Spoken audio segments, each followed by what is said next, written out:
दोस्तों, क्या आप भी शिलाजीत खाते हैं? क्या आप ये जानते हैं शिलाजीत इन दो चीज़ों के साथ नहीं खाना चाहिए? अगर आप शिलाजीत इन दो चीज़ों के साथ खाते हैं तो दोस्तों उसके फायदे ना मिलकर आपको नुकसानदेह हो सकता है। तो दोस्तों कौन सी चीज़ें हैं जिनके साथ हमें शिलाजीत नहीं लेना चाहिए? आज के वीडियो में हम दोस्तों इसी पर डिस्कस करेंगे, यानी इसी पर हम जानकारी शेयर करेंगे। आज दोस्तों हम आप लोगों के सामने ये जानकारी शेयर करेंगे कि आयुर्वेद के अनुसार एक दिन में हमें कितना शिलाजीत लेना चाहिए, किन चीज़ों के साथ नहीं लेना चाहिए, कितने दिन तक शिलाजीत का प्रयोग करना चाहिए। तो दोस्तों अगर आपको ये जानकारी लेना है, हमसे जुड़े रहना है, तो दोस्तों चैनल को सब्सक्राइब कर लीजिए, बेल आइकॉन का बटन ऑन कर दीजिए, जिससे हर एक वीडियो की नोटिफिकेशन आपको मिलती रहे।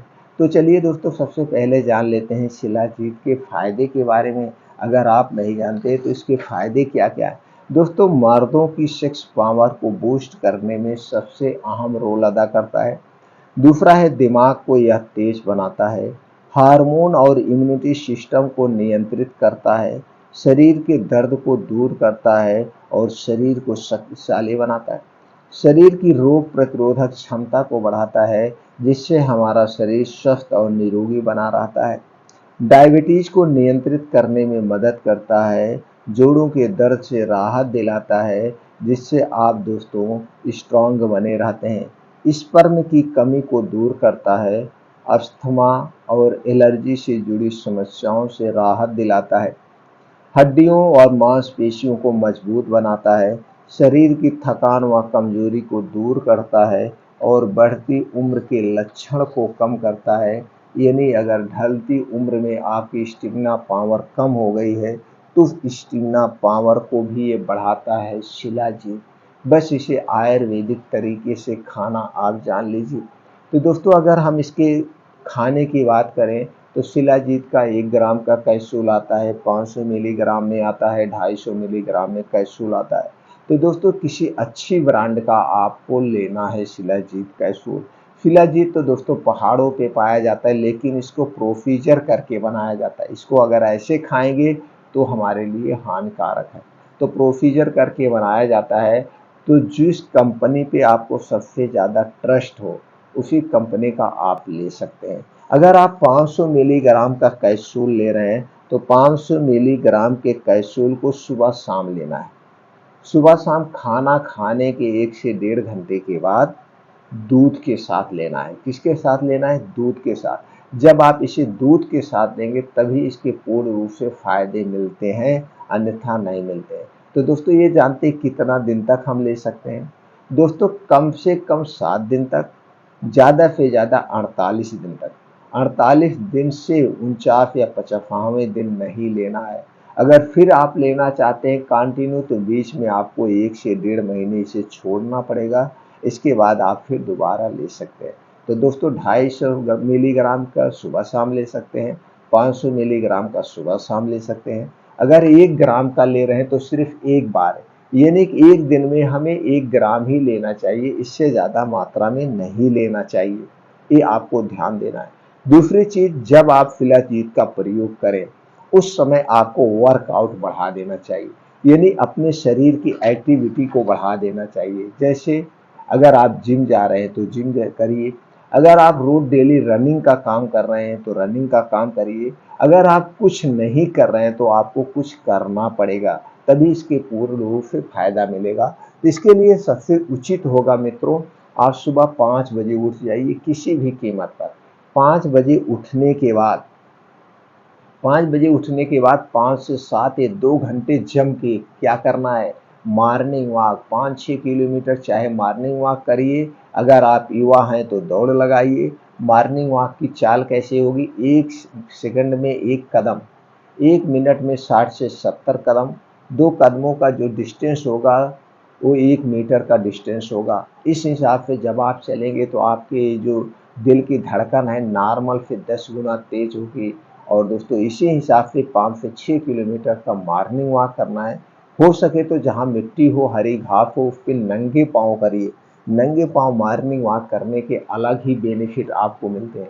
ये मॉर्निंग वॉक के बाद वहीं बैठ के कुछ योगा प्राणायाम करिए, एक्सरसाइज करिए, दंड बैठक करिए, सपाट मारिए, बीम चुनिए, जो भी करना है, जम के 2 घंटे पसीने आपको बहाना है। तब देखिए शिलाजीत का कमाल कैसे करता है। ऐसे आपको वर्कआउट करना पड़ेगा। अब आप समझ गए शिलाजीत कैसे हमारे शरीर पे फायदा करता है। अब दोस्तों हमें ये जानने की जरूरत है शिलाजीत किसके साथ नहीं खाना चाहिए, जो सबसे जरूरी है। अब दोस्तों आप जानते हैं शिलाजीत हमें दूध के साथ लेना है। अब यहाँ पे ये भी जानने की जरूरत है दूध किन चीजों के साथ नहीं लिया जाता, बस ये जान लीजिए। शिलाजीत दूध के साथ लेना है। अब हमें यह जानने की जरूरत है दूध किन चीजों के साथ नहीं लिया जाता है। जिन चीजों के साथ दूध नहीं लिया जाता उन चीजों के साथ आप शिलाजीत नहीं ले सकते, बस इतना सीधी सी बात है। तो चलिए मित्रों जान लेते हैं दूध किन चीजों के साथ नहीं लेना चाहिए। दूध को हमें खट्टे फलों के साथ नहीं लेना चाहिए। जिस समय हम खट्टे फल ले रहे हैं उस समय हमें दूध नहीं लेना चाहिए, शिलाजीत नहीं लेना चाहिए। अगला है मीट या मछली के साथ हमें शिलाजीत नहीं लेना चाहिए। जब आप मीट मछली खा रहे हैं उस समय हमें शिलाजीत नहीं लेना चाहिए। मूली के साथ शिलाजीत नहीं लिया जाता है। शहद और गर्म पानी के साथ शिलाजीत नहीं लिया जाता है। शराब के साथ शिलाजीत का सेवन नहीं करना चाहिए। कटहल व करेले के साथ शिलाजीत का सेवन नहीं करना चाहिए। जिस समय आप शराब पी रहे हैं उस टाइम शिलाजीत का प्रयोग नहीं करें। जिस टाइम आप कटहल की सब्जी खा रहे हैं, करेले की सब्जी खा रहे हैं, उस समय आपको दोस्तों दूध नहीं लेना है, तो शिलाजीत भी नहीं लेना है। इस समय आप दोस्तों नहीं लेंगे। जिस टाइम आप मूली का सेवन कर रहे हैं उस समय भी आप शिलाजीत का सेवन नहीं करना है। तो दोस्तों इन चीज़ों के साथ शिलाजीत नहीं लेना है। अब दोस्तों शिलाजीत के पूर्ण रूप से फायदे मिले, इसके लिए जो आपके शरीर में वात पित्त कफ पाया जाता है इसे कभी बढ़ने मत देना जब आप शिलाजीत का सेवन करना। तो वात पित्त कफ ना बढ़े इसके लिए आप क्या करें, आपके मन में विचार आया होगा तो भी मैं बता देता हूँ। दोस्तों जब आप शिलाजीत का सेवन करें अपने वात पित्त कफ को बैलेंस करने के लिए बाहर की जितने चीज़ें उन्हें खाने से बचिए। जितने भी जैसे junk food, fast food, pizza, burger, momos, डिब्बा बंद, पैकेट बंद, junk food, fast food, cold drinks, alcohol, ठंडा पानी, इन सब चीज़ों से आपको बचना होगा। ये सारी चीज़ें आपके शरीर में वात पित्त कफ को बढ़ाती। कैसे दोस्तों, हमारे शरीर का टेम्परेचर 36 से 37 डिग्री सेल्सियस होता है। जब भी हम कोई ठंडी चीज लेते हैं तो हमारे शरीर का कफ दोष बढ़ जाता है, कफ दोष बढ़ जाता है। और बाहर की जितनी चीज़ें वो किससे बनती हैं, वो दोस्तों चीनी से बनती हैं, मैदे से बनती हैं, रिफाइंड, डबल रिफाइंड या पामोलिन में छाना जाता है। ऊपर से स्वाद बढ़ाने के लिए इसमें कुछ वेस्ट डाले जाते हैं। कलरफुल बनाने के लिए आर्टिफिशियल कलर डाला जाता है। और दोस्तों 2 महीने, 3 महीने, 6 महीने तक सुरक्षित रखने के लिए इसमें एक प्रकार का केमिकल डाला जाता है जिसे आप जहर कह सकते हैं। ये सारी चीज़ें जाके आपके पेट में वात पित्त कफ को बढ़ाती हैं। तो जितने दिन तक आप शिलाजीत का सेवन करिए इन सारी चीज़ों से दूरी रखिए। फिर आपके मन में आएगा खाएं क्या, दोस्तों घर का बना हुआ खाना खाएं, हरी साग सब्जियां खूब जम के खाएं। मौसम के हिसाब से 1 से 2 फल का सेवन करें, ड्राई फ्रूट का सेवन करें, कुछ बीन्स को भिगोकर अंकुरित करके आप सेवन करिए। ये सारी चीज़ें करिए और पर्याप्त मात्रा में पानी का सेवन करिए, आपको तभी पूर्ण रूप से फायदा मिलेगा।